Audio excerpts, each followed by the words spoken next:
अखेर लाडक्या बहिणींच्या जीवात जीव आलेला आहे. त्यांच्या चेहऱ्यावर स्मित हास्य आलेलं आहे. आनंदाची एक लहर त्यांच्यामध्ये आलेली आहे. कारण की लाडक्या बहिणींची जी काही KYCचा प्रॉब्लेम होता, जो काही KYCचा समस्या होती, ती समस्या आता सुटलेली आहे. प्रॉब्लेम दूर झालेला आहे आणि अशातच आता लाडक्या बहिणी खूप खुश झालेल्या आहेत.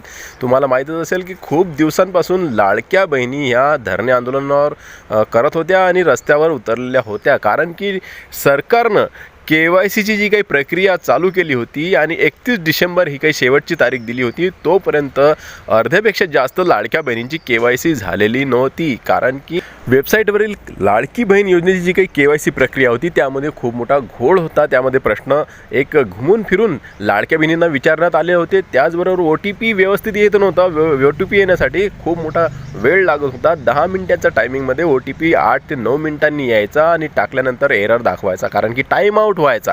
त्याचबरोबर लाडक्या बहिणींना जे काही प्रश्न विचारण्यात आले होते ते सुद्धा घुमून फिरून विचारण्यात आले होते आणि त्यामुळे लाडक्या बहिणींना काय करावं काय नाही हे सुचलंच नाही आणि त्यांनी चुकून प्रश्नांची जी काही उत्तरं होय द्यायची होती किंवा नाही म्हणायचं होतं त्यामध्ये उलटफेर करून त्यांनी क्लिक केलं आणि यामुळे त्यांची KYC चुकली. आता त्याचबरोबर 31 डिसेंबरच्या अगोदर 2-4 दिवसा अगोदर लाडक्या बहिणींनी खूप मोठी गर्दी या वेबसाईटवर केलेली होती.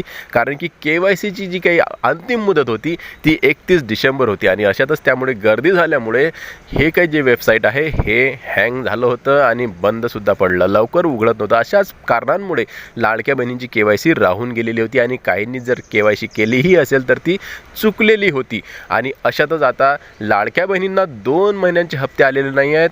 नोव्हेंबर आणि डिसेंबर, जानेवारीचा हप्ता तर सर्वांनाच आलेला नाही अजूनही, परंतु नोव्हेंबर आणि डिसेंबरचे हप्ते ज्या ज्या बहिणींना आलेले नाहीत त्यामध्ये लाडक्या बहिणींची जी काही KYC आहे त्यामध्ये त्या चुकलेल्या होत्या किंवा राहून गेलेल्या होत्या. तर आता अशातच त्यांच्यासाठी आपण एक छोटीशी मोहीम आपल्या चॅनलच्या माध्यमातून चालू केली होती आणि ते सांगत होतो, त्यांना धीर देण्याचा प्रयत्न आपण केला आहे. लाडक्या बहिणींना आपण सांगत होतो की घाबरू नका, चिंता करू नका. सरकारला लाडकी बहीण योजनेची KYC पुन्हा करावीच लागणार आहे, त्यांना मुदतवाढ द्यावीच लागणार आहे.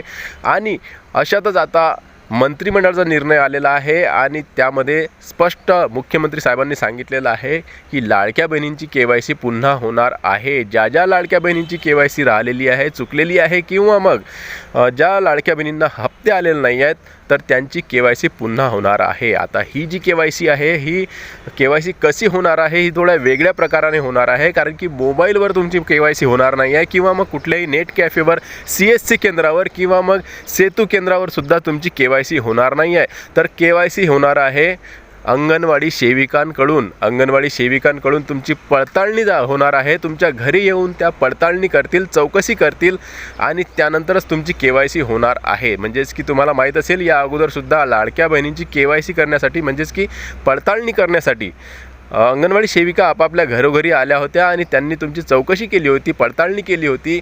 त्यामध्ये तुमचं जे काही अटी आहेत, नियम आहेत, निकष आहेत, त्या निकषांमध्ये तुम्ही बसत आहात का हे त्यांनी बघितलं होतं. तर सेम त्याच प्रकारची ही KYC होणार आहे. तर तुम्हाला अजूनही घाबरायचं कारण नाही आहे किंवा मग टेन्शन घ्यायचं कारण नाही आहे. आता तुम्हाला अंगणवाडी सेविकांकडूनच KYC करावी लागणार आहे आणि अंगणवाडी सेविकाताई तुमच्या घरी येऊन पडताळणी करणार आहेत, तुमचे निकष बघणार आहेत, तुम्ही लाडकी बहीण योजनेसाठी पात्र आहात की नाही हे सुद्धा ते जाणून घेणार आहेत. तर तुम्हाला तिथं फक्त काही कागदपत्र हजर ठेवायचे आहेत. म्हणजेच की जे काही अंगणवाडी सेविकाताई तुमच्याकडे येणार आहेत तर त्यांना ते कागदपत्र द्यावे लागणार आहेत. आता पुढे व्हिडिओमध्ये मी तुम्हाला सांगणार आहे की अंगणवाडी सेविकाताई यांना कोणकोणते कागदपत्र तुम्हाला द्यावे लागणार आहेत. त्याचबरोबर एक मोठा प्रश्न इथं उपस्थित होत आहे की ज्या गावांमध्ये अंगणवाडी सेविकाच नाही आहेत, अंगणवाडीच नाही आहे, तर त्या बहिणींनी काय करावं. तर त्यांच्यासाठी मी सांगू इच्छितो. तर बघा, अंगणवाडी केंद्र तुमच्या गावात जरी नसले तरी तुमच्या गावाच्या आजूबाजूने जे काही मोठं गाव असेल किंवा आजूबाजूने कोणत्याही गावात ज्या काही अंगणवाडी असतील तिथं सुद्धा तुमची KYC होणार आहे. तिथच्या अंगणवाडी सेविकासुद्धा तुमच्या घरी येऊ शकतात आणि तुमची KYC करून जाऊ शकतात किंवा मग तुम्हाला स्वतःसुद्धा त्यांच्याकडे जावं लागणार आहे आणि आमची KYC बाकी राहिलेली आहे हे त्यांना सांगावं लागणार आहे. कारण की अंगणवाडी सेविकांकडे जे काही बीट असतात त्यामध्ये खूप सारे गावं येत असतात आणि यामधूनच तुमच्या गावे जरी अंगणवाडी नसली तरीही तुमच्या गावाजवळच्या जे काही गाव असेल दुसरं, त्या गावात जरी अंगणवाडी केंद्र असेल तिथंसुद्धा तुमची KYC होणार आहे. आता याबाबतची पूर्ण खात्रीशीर माहिती पुढे आणखीन आपण एक व्हिडिओ बनवून देऊया आणि सविस्तर यावर एक व्हिडिओ बनवून तुम्हाला मी देणार आहे. तर आता मंत्रिमंडळाचा निर्णय झालेला आहे. आदित्यताई तटकरे यांनी ट्विट केलेलं आहे आणि त्यांच्या ट्विटमध्ये त्यांनी स्पष्ट सांगितलेलं आहे की अंगणवाडी सेविकाताई यांची जी काही KYC चुकलेली होती, या KYC चुकल्याची माहिती आमच्यापर्यंत पोहोचलेली आहे आणि त्यानुसार आता 31 डिसेंबर ही आखरी तारीख होती, परंतु आता त्यामध्ये मुदतवाढ करण्यात आलेली आहे आणि अंगणवाडी सेविकांकडून आता जी काही चौकशी होणार आहे, पडताळणी, फिजिकल व्हेरिफिकेशन ज्याला म्हणतो आपण, फिजिकल व्हेरिफिकेशन होणार आहे. म्हणजे घरोघरी जाऊन अंगणवाडी सेविका आपली चौकशी करणार आहे, पडताळणी करणार आहे आणि त्यानंतरच आपली KYC पूर्ण होणार आहे. म्हणजेच की तुम्ही जर पात्र असाल, आता कागदपत्र कोणकोणते लागतात तर बघा, तुमच्याकडे तुमचं आधार कार्ड असेल, मोबाईल नंबर असेल, रेशन कार्ड असेल, रहिवासी दाखला असेल आणि इतरही तुमचे जर मृत्यू प्रमाणपत्र, जसं की पती नसतील कुणाला आणि वडील नसतील तर त्यांचं जे काही मृत्यू प्रमाणपत्र ते सुद्धा लागणार आहे आणि त्यानंतर हे अंगणवाडी सेविकाताई यांना द्यावं लागणार आहे. त्या चौकशी करतील तुमचं उत्पन्न 2.5 लाखापेक्षा कमी आहे की नाही, तुमचं जे काही घरी वाहन आहे का 4 चाकी, तुम्ही टॅक्स भरता का, तुमच्या घरी कोणी सरकारी नोकरीवर आहे का, ह्या पूर्ण चौकशी करणार आहेत त्या आणि त्यानंतरच तुम्हाला त्या पात्र करणार आहेत, तुमची KYC करून वर अधिकाऱ्यांकडे पाठवणार आहेत. तर अशा प्रकारची KYC होणार आहे आणि तुम्ही जर पात्र असाल तर तुम्हाला घाबरायचं काहीही कारण नाही आहे. तुम्ही पुन्हा पात्र होणार आहात, टेन्शन घेऊ नका. KYC लाडक्या बहिणींची अंगणवाडी सेविकांकडून होणार आहे आणि त्याचबरोबर आता उरला प्रश्न, ज्यांची KYC होऊनही पैसे आले नाहीत त्यांचं काय.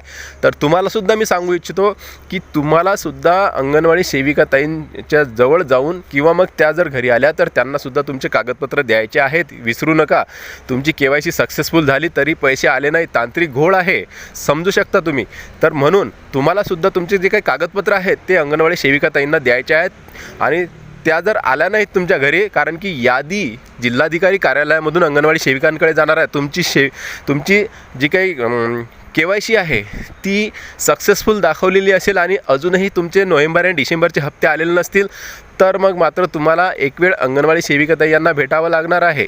त्याबाबत ते उचित तुम्हाला मार्गदर्शन करणार आहेत आणि यावर आणखीन आपल्याला जे काही माहिती मिळाली तर आपण व्हिडिओच्या माध्यमातून पुढे व्हिडिओमध्ये सांगणार आहोत. तर त्यासाठी टेक्निकल मराठाजी या चॅनलला नक्की सबस्क्राईब करून ठेवा, कारण की वेळोवेळी आपण व्यवस्थितरित्या माहिती आपल्याला देत असतो. तर ताईंनो, तुमच्या चेहऱ्यावर एक जे काही हसू आलेलं आहे 2-4 दिवसांपासून, जी काही बातमी आनंदाची तुम्हाला कळालेली आहे आणि त्यामुळे जो काही आनंद तुमच्या चेहऱ्यावर आलेला आहे ते बघून मला सुद्धा प्रसन्न वाटत आहे. कारण की मी एक तुम्हाला धीर देण्यासाठीच हे व्हिडिओ बनवले होते, कारण की मला माहीत होतं सरकारला पुन्हा मुदतवाढ द्यावीच लागणार आहे, कारण की सरकारच्या चुकीमुळे लाडक्या बहिणींची KYC चुकलेली होती. तर अशातच आता खूप मोठी आनंदाची बातमी तुम्हाला मिळालेली आहे. सरकारनं KYCची प्रक्रिया वाढवलेली आहे आणि तुम्हाला KYC करण्यासाठी मुदतवाढसुद्धा आलेली आहे. अंगणवाडी सेविकाताईंकडून KYC होणार आहे. व्हिडिओ आवडल्यास लाईक करा. भेटूया पुन्हा नवीन एका व्हिडिओमध्ये.